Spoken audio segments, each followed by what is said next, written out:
Good morning.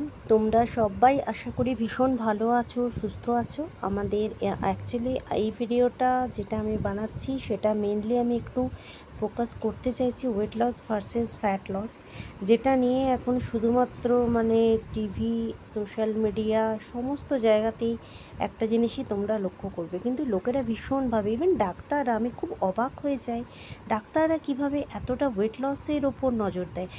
আরে কমসে কম বলুন যে ওয়েটের সাথে ফ্যাটের কোনো আমাদের যোগাযোগই নেই। আমাদের যেটা শরীরে চর্বি কমাতে হবে, তবেই আমরা ফিট থাকবো। চর্বি মানে ফ্যাট।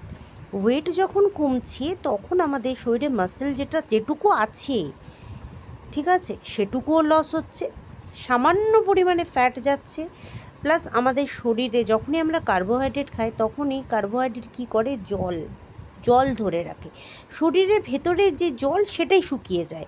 সেই জন্য দেখবে ডাক্তাররা প্রথমেই বলে ভাত রুটি কম খাবেন, মানে কার্বোহাইড্রেটটা কমিয়ে দাও।